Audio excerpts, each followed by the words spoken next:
I wanted to have my own web series, so here it is. Allison, I'm so sorry. I didn't mean to be a jerk. Something went haywire in my brain, and my reaction was berserk. I didn't mean to yell, insult you, or to cry. I had an emotional response, and I don't know why. Hello, my name is Seth, and I'm a person who suffers from foot and mouth disease. Sometimes I'll say really strange things that make people think that I'm from the planet Orc. Nanu, nanu.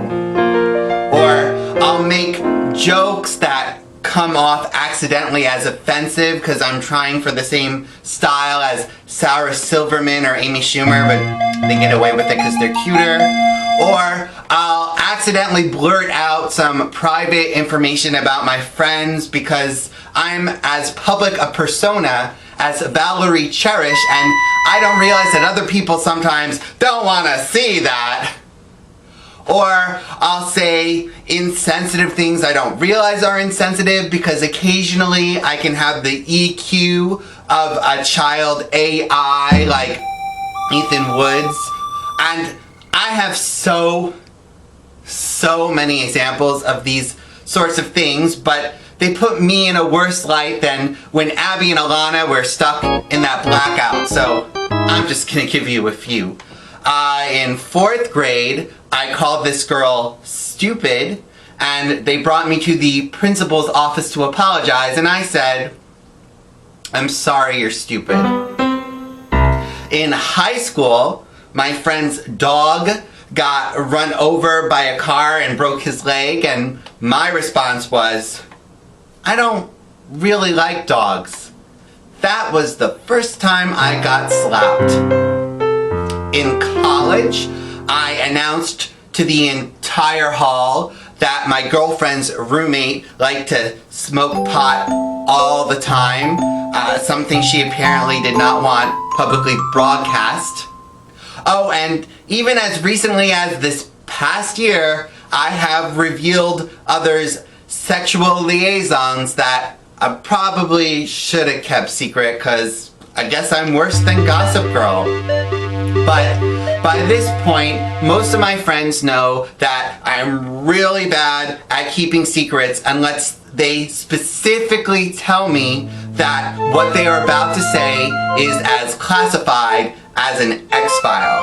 And when they tell me that, I know that I have to keep it inside because even though the truth is out there, I sometimes can keep it in here. Allison, I'm so sorry. I don't know what came over me. I became angry, sad, and cruel, a victim of insanity. If I had known you'd take me off your buddy list, I wouldn't have called you a bitch and made you so pissed. That was IMing chatting with a friend, and it's about somebody she liked who didn't really like her, and I kind of made a stupid patronizing remark that I ended up paying for like the next day or two, and I had to do a lot of apologizing. All over I am. Yeah, all over I am. That's just a terrible way to say anything serious.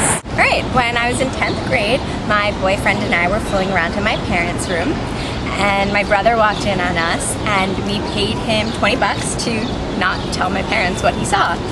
And a couple months later, we were out to dinner as a family in Washington, D.C., and my brother somehow brought it up, and I was like, "Greg, you can't say anything, remember? We paid you."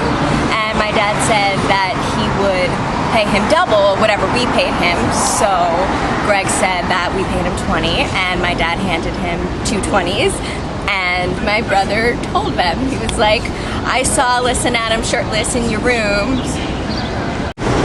I didn't actually say anything, not exactly foot in my mouth, but another orifice took over.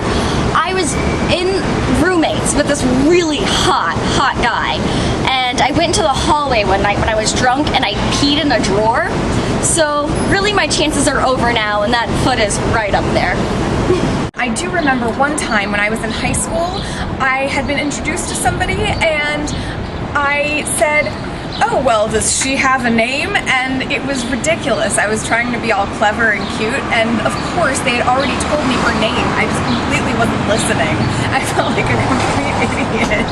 This is why I should never try to be cool and funny when I first meet someone.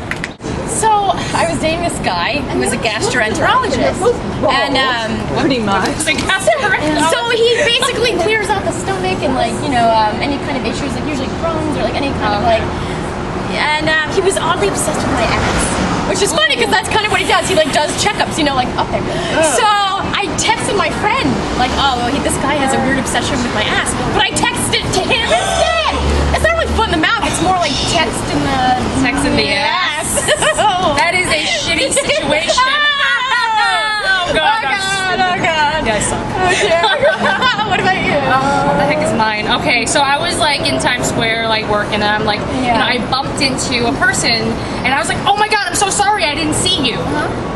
It was a blind person. No! And I was like, oh my freaking God, are you kidding me? So yeah, that's probably the worst one, because I have not felt as crappy as I did when I told a blind person that I did not see them. But it's really not my fault. You were wrong to treat me like your child, telling me I must do as you please, manipulating my puppet strings, making me worship on my knees. Allison, I'm not sorry. You've had this coming now for years. I will no longer be your slave. It's time I confronted all my fears. Given how often I am in the doghouse like Snoopy, I've gotten really good at apologizing. When I make a faux pas, I am quicker on damage control than Selena's staff. First off, I apologize profusely and sincerely. And if that doesn't work, I just rinse and repeat and keep apologizing until it does. And if that doesn't work, eventually they usually forgive me just so I will stop pestering them with apologies. I am as persistent as Sam I am. Smee, I'm sorry. I am super sorry. I did not mean to feed you 5 minutes late. Can you ever forgive me? I just lost track of time. I was wrong. I was so wrong, 100% wrong. I was wronger than Ross when he cheated on Rachel, even though they were on a break. I was just on a break from feeding you, a short break. It was my fault, and it isn't yours at all, and I can do better than that. I will do better than that. I will. I promise that from now on, I'll be as punctual as if I had a TARDIS. This apology strategy has gotten me out of 3 speeding tickets over the years. Well, that and name-dropping, fake tears, and apathy. The first time I got pulled over, I name-dropped that I was about to go to MIT in the fall, and he let me off with a warning. The second time was on the last day of summer theater, and he pulled me over, and I was like, it's the last day of camp, I didn't realize I was speeding, I'm so sorry, I'm so emotional, I love the kids so much, and I just started to cry, and make a scene like Annalise Keating, and he was like, it's okay, I'll give you a warning. And the third time, I was on my way back from a wedding in Pennsylvania, and I had been going really fast down the turnpike, but as soon as I got off, I was going what I thought was the speed limit. My GPS said it was 50 miles an hour, so I was doing 55, only 5 over, but when the cop pulled me over, apparently that little strip is only 40, so the GPS was wrong, and so I just phlegmatically said, oh, I guess I was speeding, sorry. And since I didn't protest too much, he also gave me a warning, and everything was totes cool. I've had it with your games. They're over and I've won. You'll be the one who's sorry now. Our relationship is done. No,